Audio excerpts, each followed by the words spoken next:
सुख सागर श्रीमद् भागवत महापुराण का महात्मा, नारद जी की भक्ति और ज्ञान वैराग से भेंट।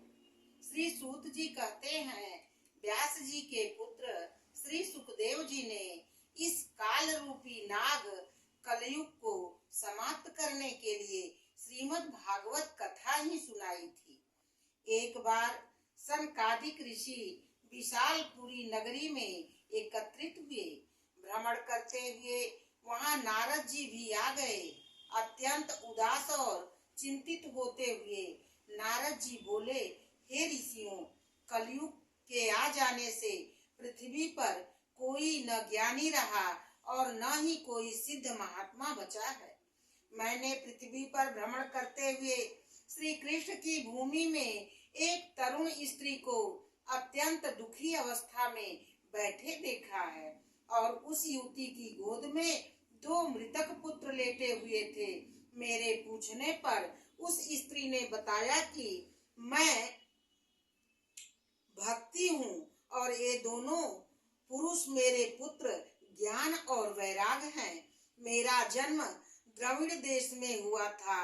पालन पोषण कर्नाटक में, महाराष्ट्र से गुजरात तक आते आते मैं बूढ़ी हो गई थी, परंतु जब मैं वृंदावन में आई तो वहां तरुण अवस्था को प्राप्त हो गई।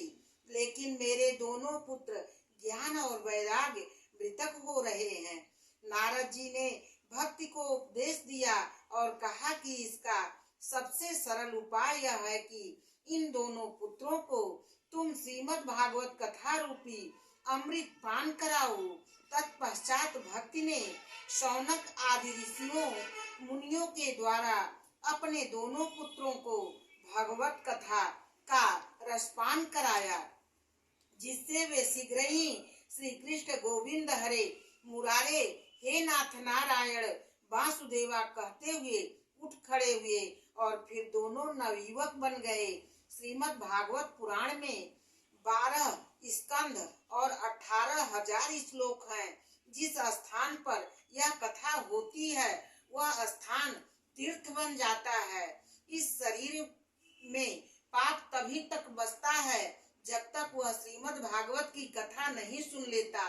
ओम नमो भगवते वासुदेवाय नमः इस मंत्र के आधे चौपाई भाग के जपने मात्र से मनुष्य को उत्तम गति की प्राप्ति होती है। इस कथा को 1 सप्ताह सुनने से जप तप योग समाधि और तीर्थ आदि कर्मों से कहीं अधिक फल प्राप्त हो जाता है। हे कृष्ण गोविंद हरे मुरारे, हे नाथ नारायण वासुदेवा। मित्रों, मैं आप लोगों के बीच में सुख सागर लेकर के आई हूँ। अगर मेरा चैनल आप सभी लोगों को पसंद आए तो कृपया मेरे चैनल को लाइक एवं सब्सक्राइब करें।